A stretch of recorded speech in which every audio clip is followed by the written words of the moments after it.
Welcome to the Rainmaker Podcast, a weekly show for visionary founders and team members alike to come together and share the heartfelt, the cringe, and the radically honest truths about what it's really like to build and work for brands with the highest levels of visibility.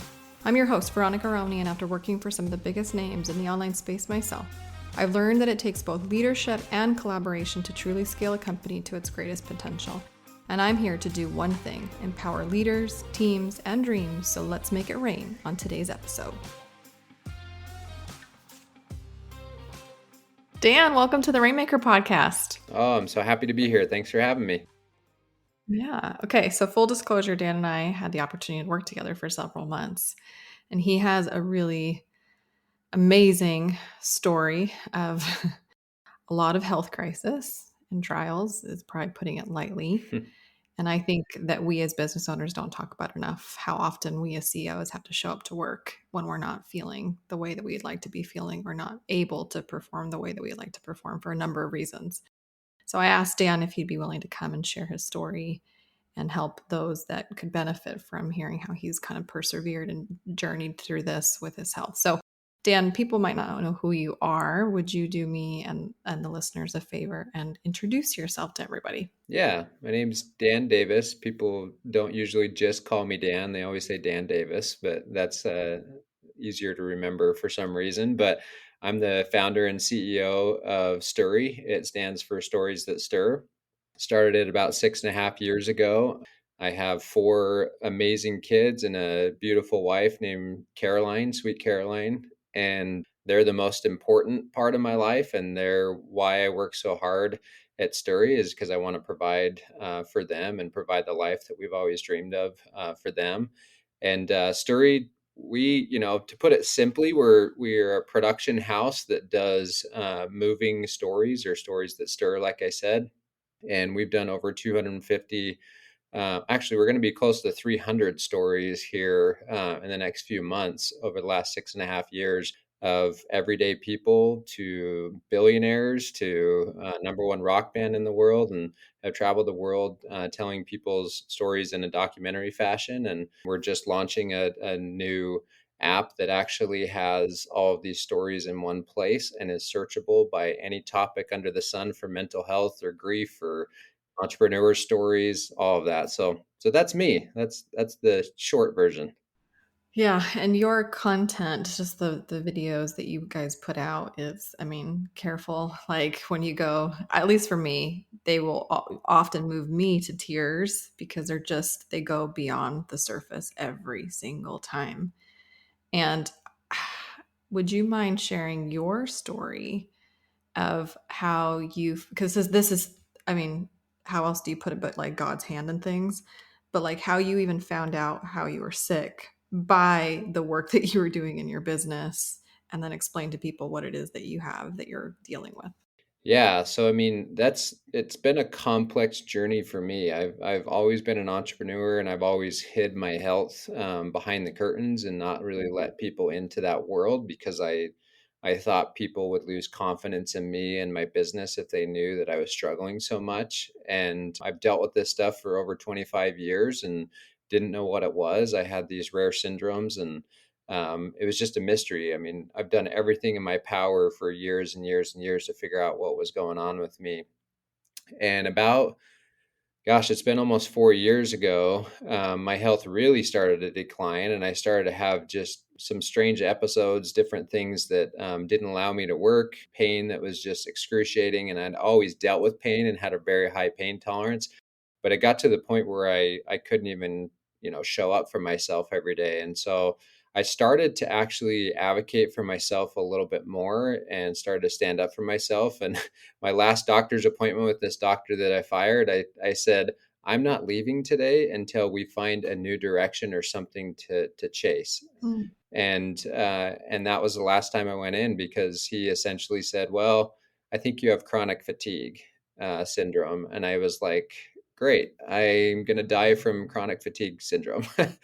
But I knew that wasn't it. I knew there was something more serious. And then fast forward a couple years after that, I got a blood clot in my leg that we just couldn't get rid of.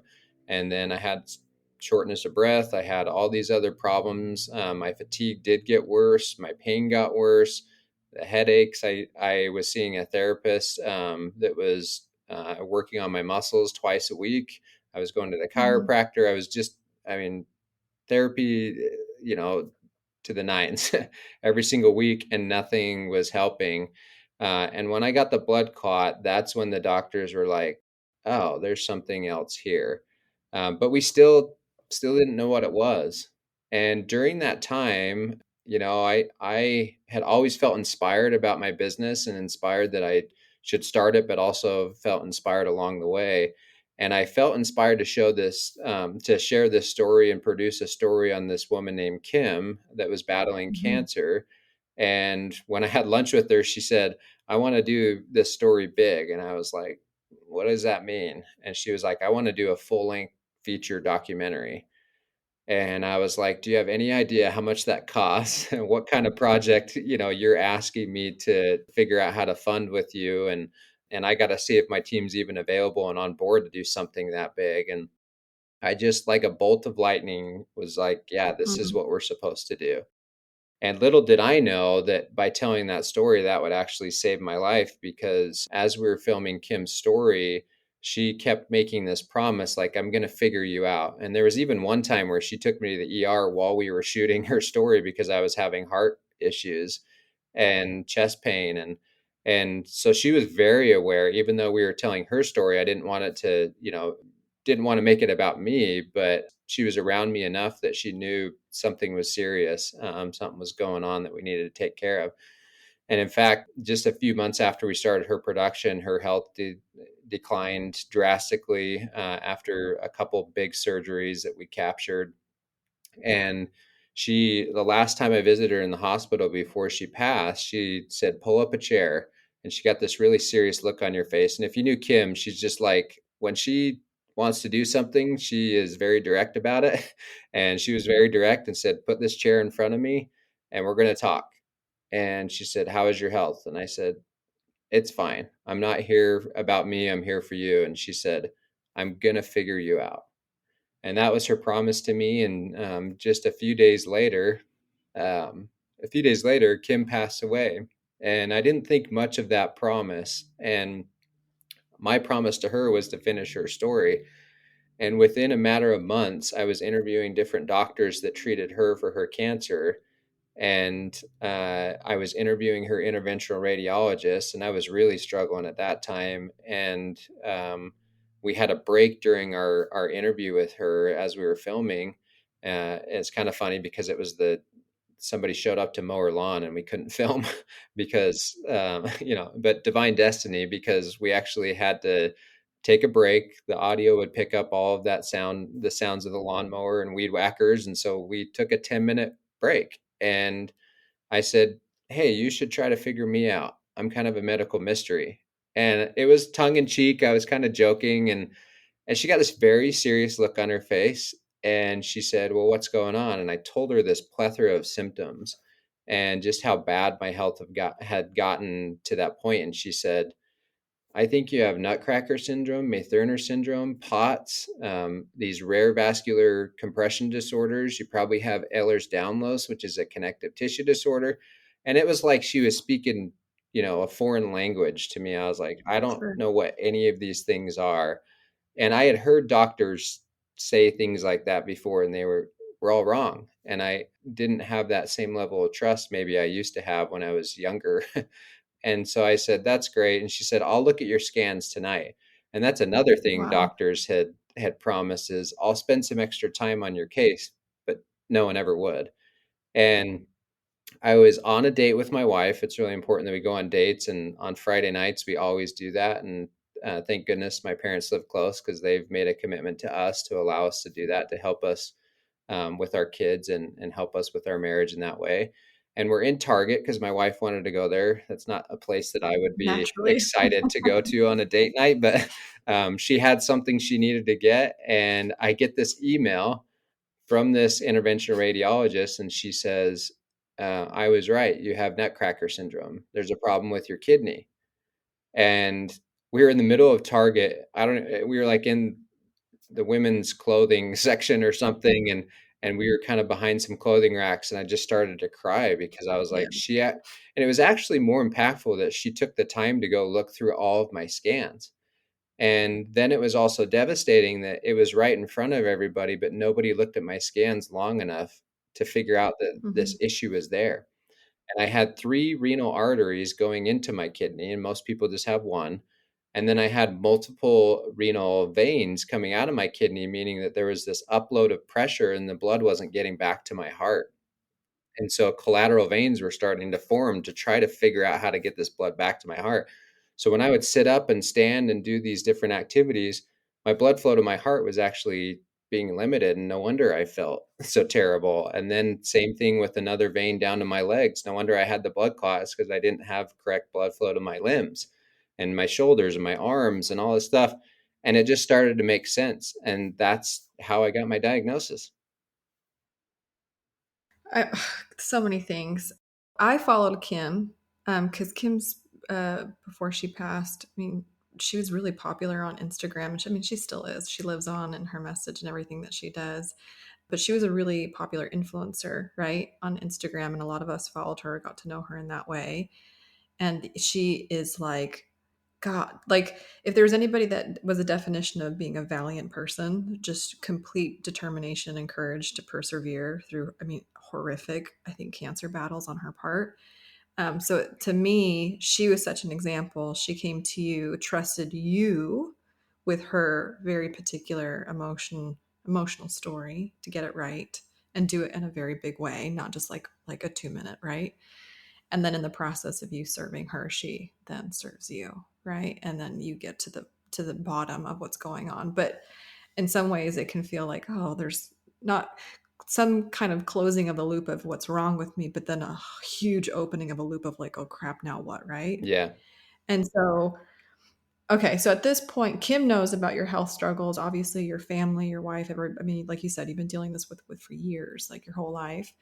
At what point did you either, well, I want to know actually if it's okay if you don't mind sharing, but like at what point did you let in your team to this and then started to let in your potentially your clients and your professional colleagues, because that is a whole other thing. Like at what point does a leader tell people that I'm struggling?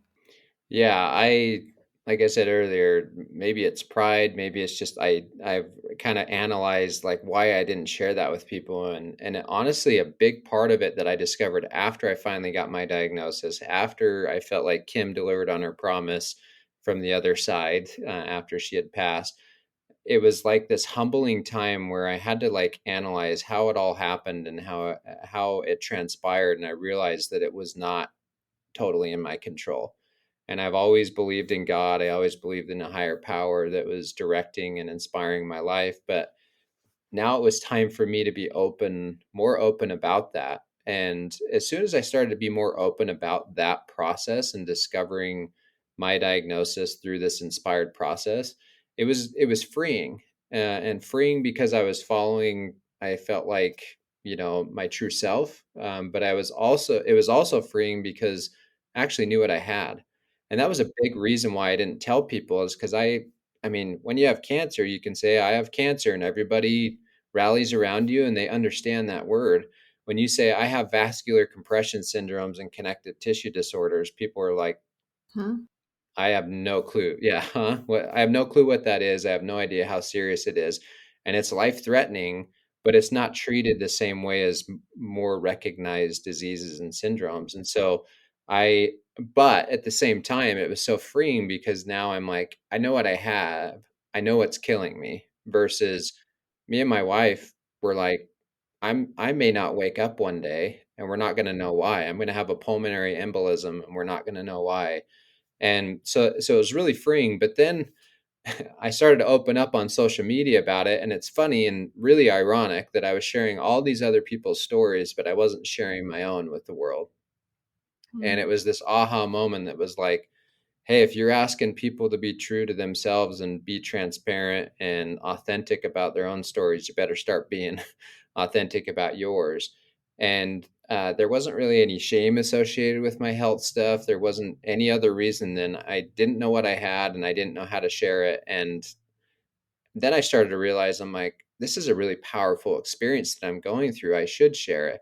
And so a lot of people revert back to that very first post I shared just on Instagram. And I was no Instagram influencer or anything like that. I just was like, I'm going to share this. And I got my phone out and I just let it out. And it was like all of this pent up energy and emotion and sorrow and guilt and pain that I had experienced for years. I just let it go. And that sounded like Frozen. My daughter would be proud of me for using that phrase. But I let it out there, and I was in awe, in awe how many people came to my rescue. Mhm. On my team, my clients, my storytellers that I've told stories of over the years. These people came out of the woodworks that had my syndromes that I didn't know were right here in this very state that I live in Utah. People across the world that had my syndromes are reaching out to me, and they have held my hand the entire way. And Mm. I'll go back to just from a business standpoint, I was really worried because I was this well-known director telling all these stories, and I had lots of clients that were high-end clients and down to the everyday person, and I was kind of worried that they would think, well, he's not healthy enough or his company is not in a good enough shape to continue the work and do a great job on my projects. And that may be the case. I may have lost some clients that I don't know about and they weren't honest with me, but it was like it was opposite. My one of my clients is Imagine Dragons and their nonprofit, and those people came to my rescue. They supported me through this. And wouldn't you have it that their executive director has POTS like I do, one of the syndromes. And then all the storytellers that I had told for Imagine Dragons, their stories across the country, they started reaching out saying, "We're here for you. We'll be there for you." And Yeah. it was just amazing. And then going back to your question about my employees, same thing. I was like, they need a leader. They don't need a sick person, that's leading this company. And we were starting to experience some ups and downs. And I shouldn't say starting to experience, you're always experiencing those. And Sure. I was worried that they wouldn't have a strong leader at the helm. And it was, once again, it was the opposite. They were like, what can we do to help support you? We're there for you. We're gonna keep things going. And then it was slowly adding people to the team that would take on the responsibility of the business like I would.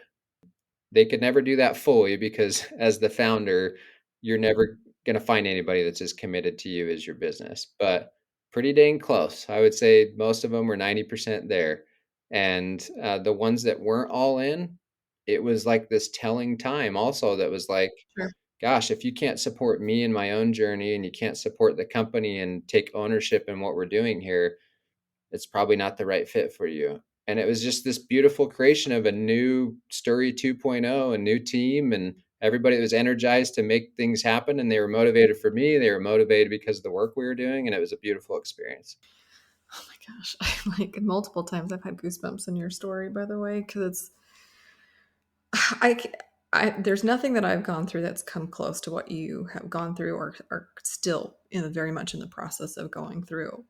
But I would imagine that a lot of us that are listening have had to hide darker corners. So if it's a woman that just had a baby and you're coming back to work and you're dealing with postpartum depression, or you're dealing with like the struggles of like you don't want to tell anybody because you same thing. I remember how I came back to work 8 weeks after I had my first son because I didn't want anybody to think that I couldn't handle it, and I wanted to come back and all the pride, all the things, and I was like, what was I thinking? That was a terrible decision. It was really hard.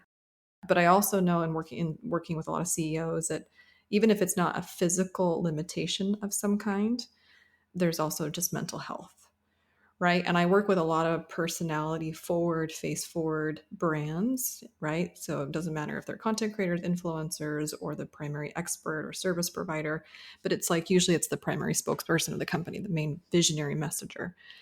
And I know a lot of them that show up but don't want to show up, and they do it and they fake it to make it.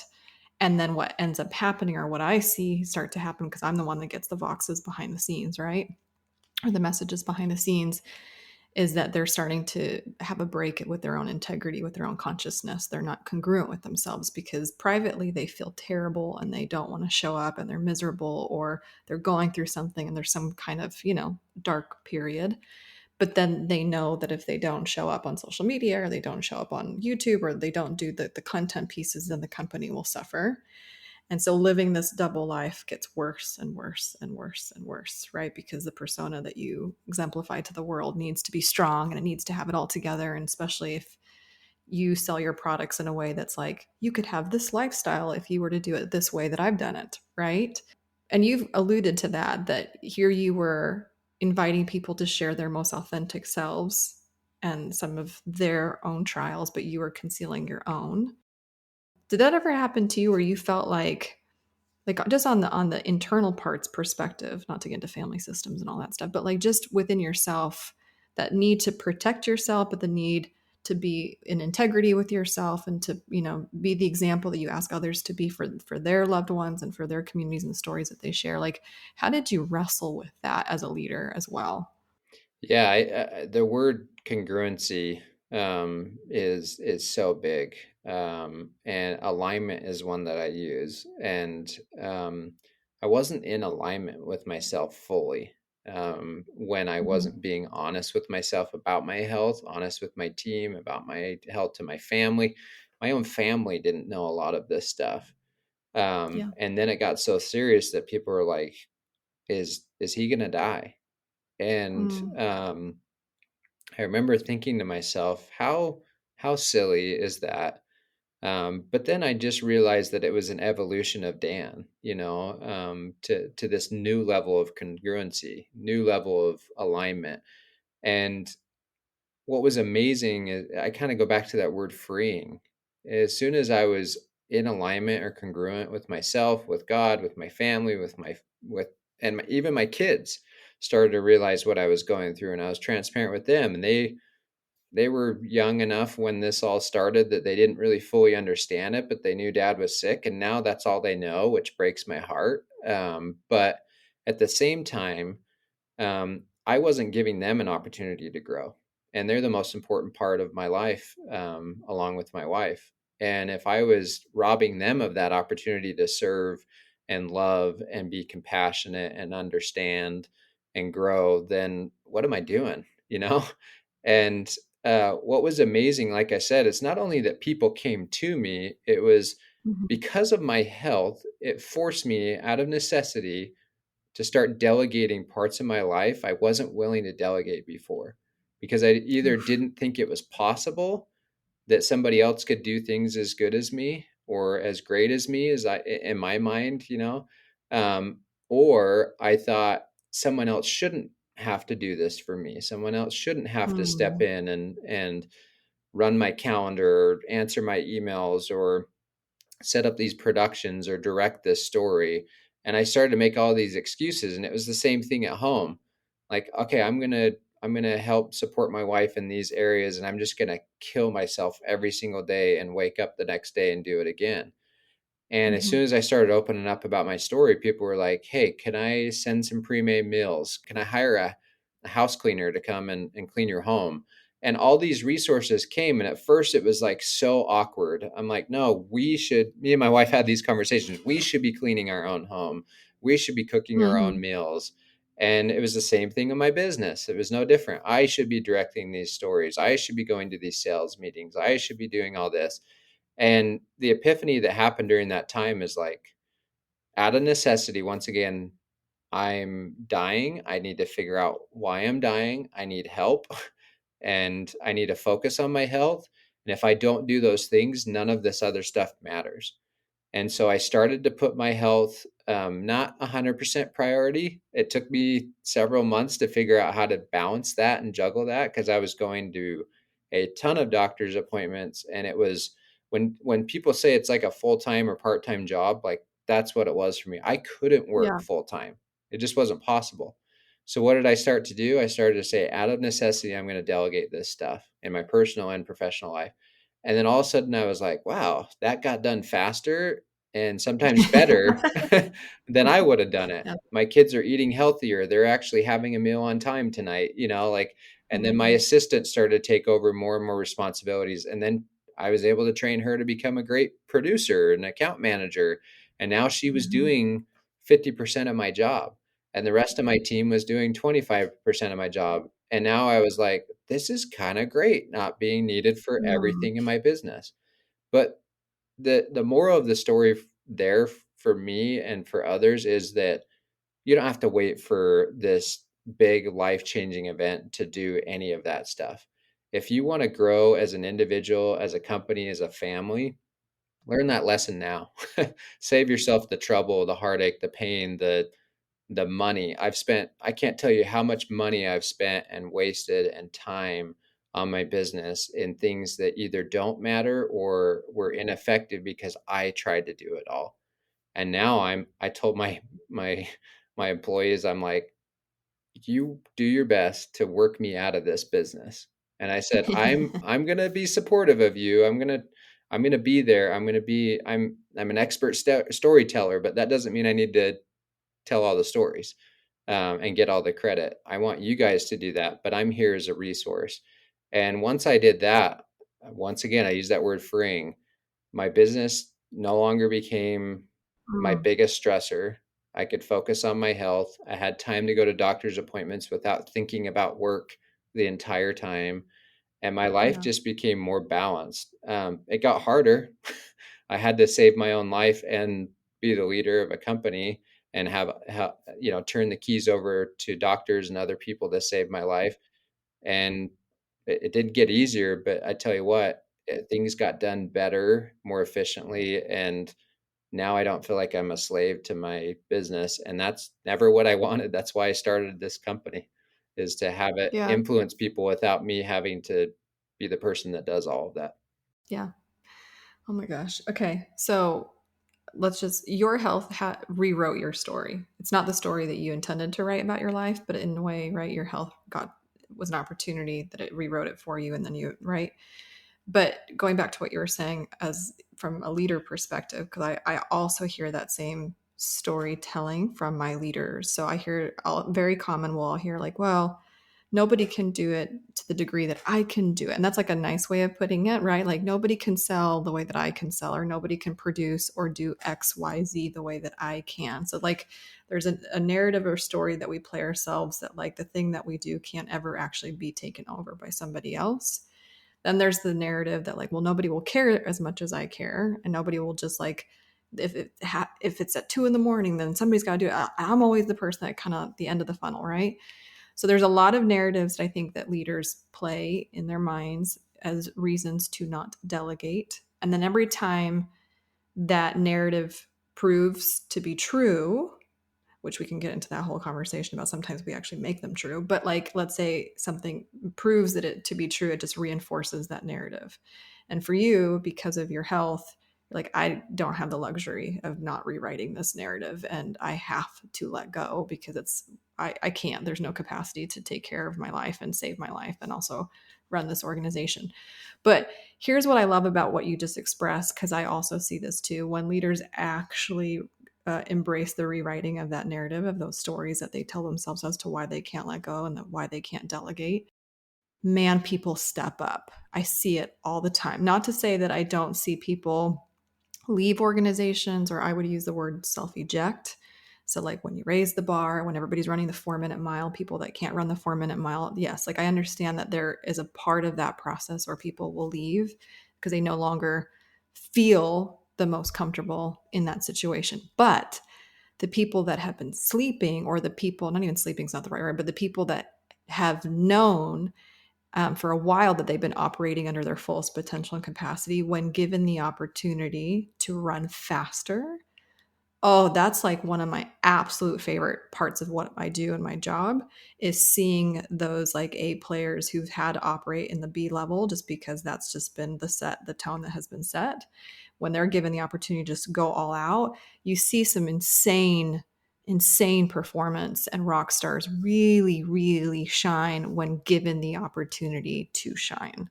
And it seems like that was your story too, that was what happened within your team, that when given the opportunity to serve and stand up, they did, for you and for the company. We'll be back with this interview right after the commercial break. Did you know that I have a free Rainmaker hiring kit? Skip the formal recruiting process and learn how to source Rainmaker applicants that are already connected to you. I'll show you how to turn a walking testimonial into a rockstar team member for free.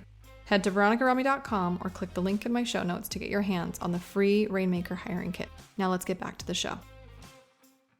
Yeah, yeah. I mean, I couldn't. Part of my health was I couldn't sit or stand, and when we figured out it was because I wasn't getting blood flow to my limbs, into my heart, and my head.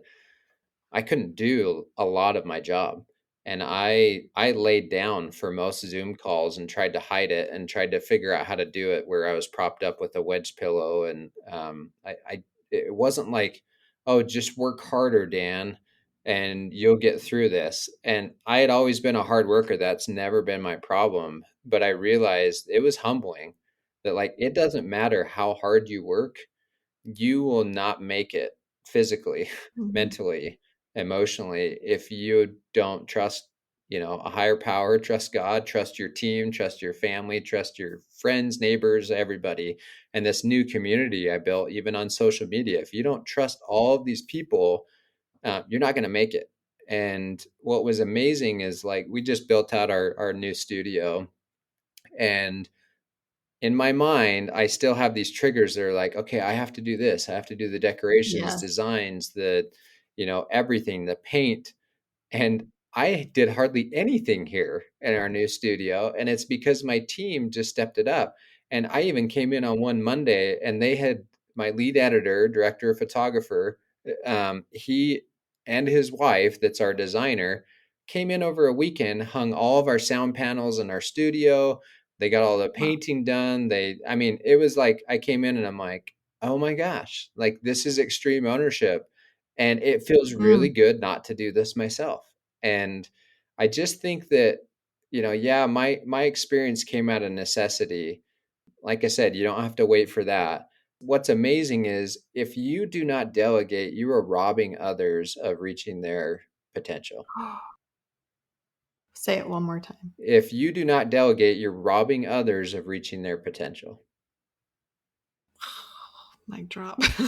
I don't want to I be a totally robber agree. of that. That's like, that feels like I feel guilty that I did that for years, but that guilt also motivated me to never do that again. Yeah.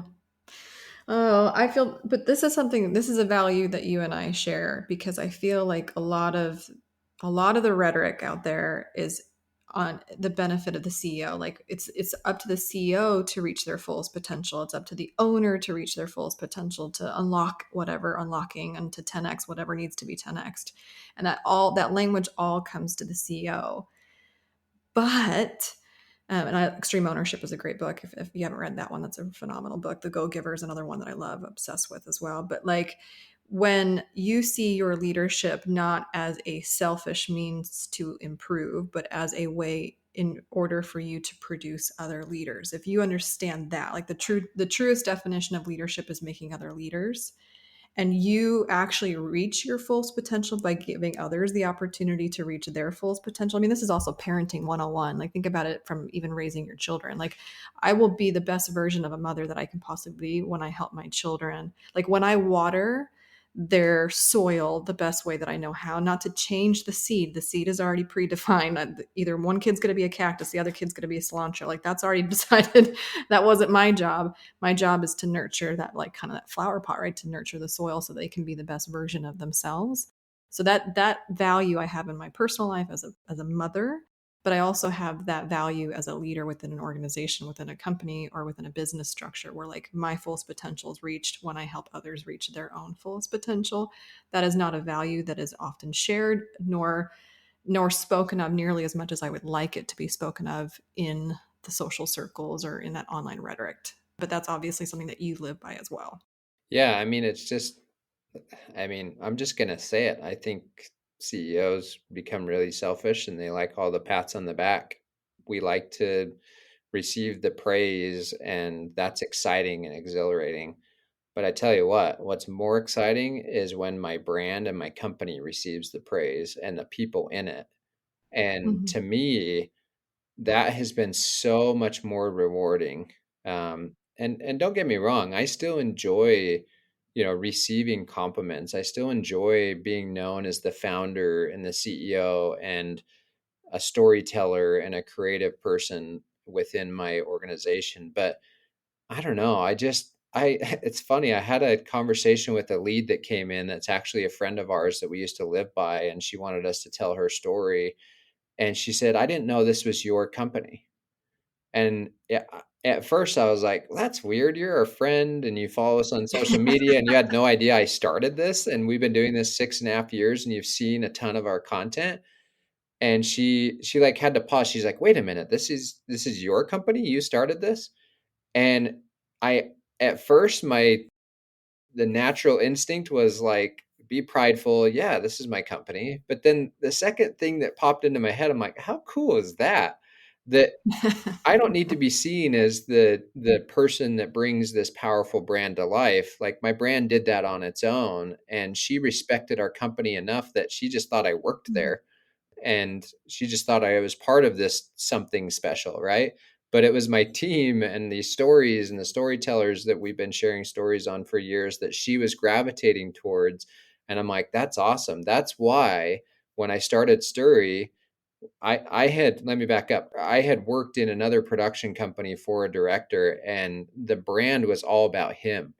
And if they didn't want to hire him Mm. as a director, then we just didn't get that job.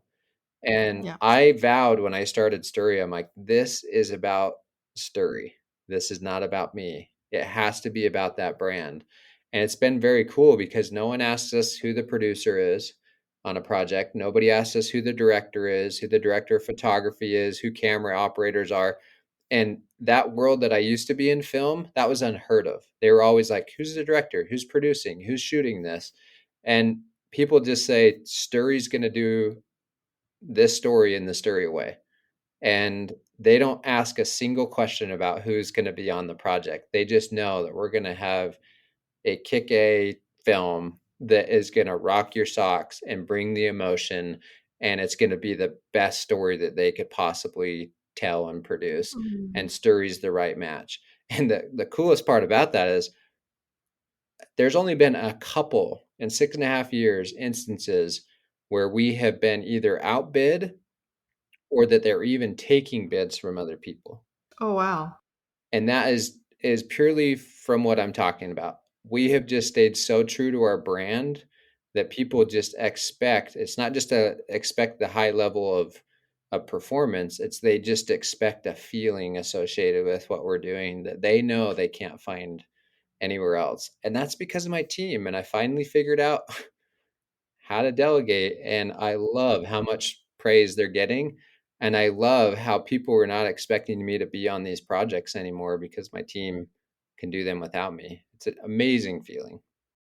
Right, well, that's goals right there, especially as a CEO or founder when you start this baby business in your like basement, right? Is to get to a place where the brand has enough equity and authority and notoriety on its own, where you've made something that can exist on its own legs outside of yourself. Like that is like literally the definition of goals Yeah.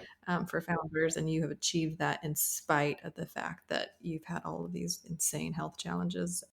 If you could, because I know for a fact, I know that there are going to be people listening to this podcast that are either the founder themselves and are dealing with something and it's hard and they maybe haven't shared it or they don't know how to share it, or there's the fear of like, if I share it, people won't trust me with their business because why would they trust something that is unsafe or unstable in some capacity?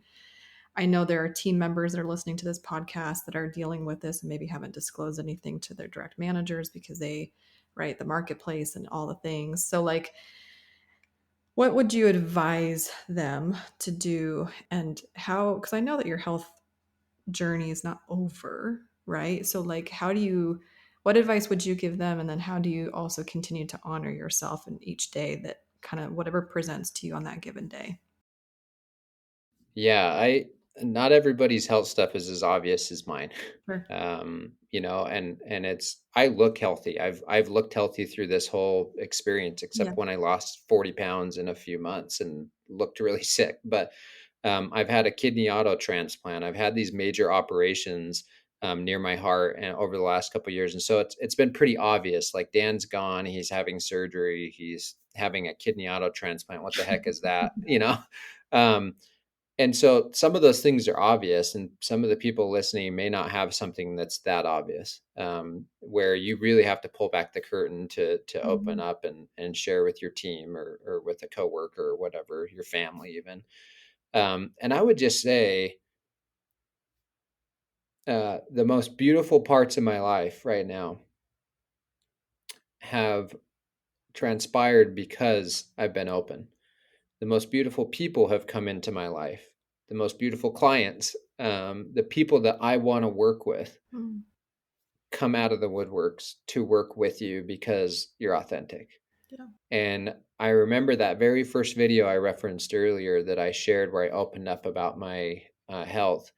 An employee of this company that we didn't even know about shared that video with the founder, and now they're one of our biggest clients, Mm. and they're about to turn into one of our biggest opportunities that we only dreamed about before. And the reason being, I found out a few months after I met the founder and told his story. He said, when I watched that video, I said, that guy needs to tell my story. Oh, wow. And it, instead of what I thought would happen, that guy's too sick to tell my story. Mhm. Is this company stable? Mhm. So it brought him to me. It's brought all these other people. And I tell you what, Stiry is full of a bunch of misfits. We have people going through divorce right now, Yep. multiple people.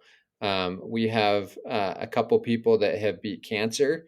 We have people that are suffering from depression and anxiety and other mental health issues that we're trying to help and support. And it is awesome to be a bunch of misfits. It just feels really good because now nobody's hiding anything. Yeah. It's pretty obvious what's going on here. And even our clients sometimes are aware of that stuff. And there's a balance there between sharing too much with the client. But at the end of the day, I feel like full circle, the relationships we have here now internally and externally are so much stronger. So if you're hiding something, all you're doing is once again you're robbing yourself and others of this opportunity to grow. And when you open up, you're going to see that the types of people you want to work with and the types of people you want to spend time with are going to come to you. And you are going to realize also that there's some people you thought were in your corner that would support you and stick up for you are not actually in your corner, Sure. because when things got hard, they're not going to step up for you. Right. But what's awesome is you just open yourself up to a bunch of new people or existing people in your network that are going to do that for you, and you won't lack the support. Mhm. I just don't think you will lack the support if you're open about your struggles, whatever those may be. Gosh. Oh, Dan, if you're listening to this podcast and this has touched you, and I hope that that invitation is for you at this moment, because I have gone through a lot of things in my life as well, different than Dan, but I can also like kind of testify of that same truth that I have experienced in myself every time that I've opened up or been vulnerable, or been more my authentic self. Some people leave, and then those that come are like, I do it all over again just for the ones that come, all over again times 3, like all over again. So I'm with you 100%.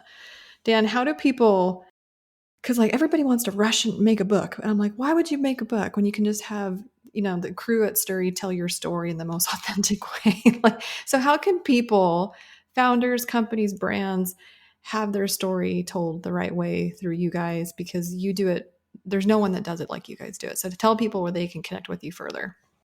Oh, thanks. I appreciate that.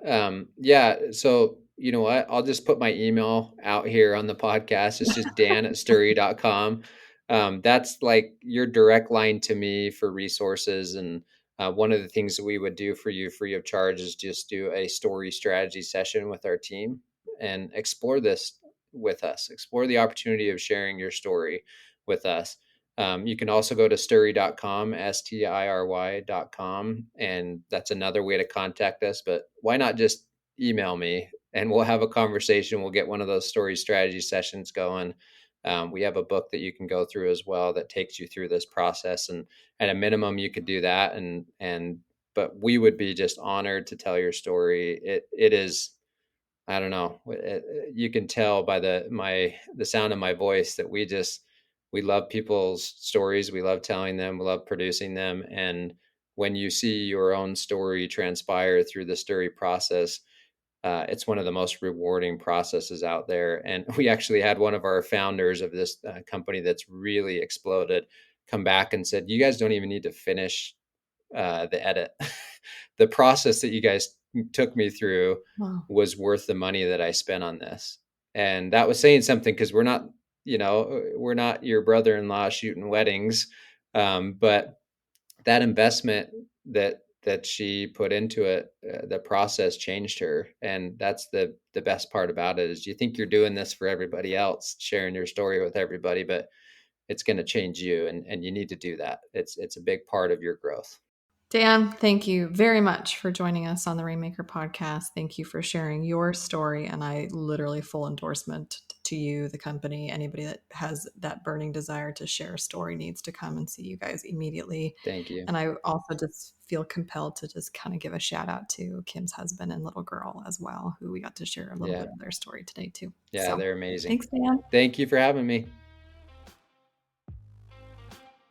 Thanks for listening to the Rainmaker podcast. We believe you can't get real results or have real relationships that last without being real first. If you resonated with today's episode, leave us a review so we can keep serving up the truth and tips that help you become the empowered leader that I know that you are. And always head over to veronicarami.com to check out all the free resources I have for you and the show notes from this episode. Until next time, my friends.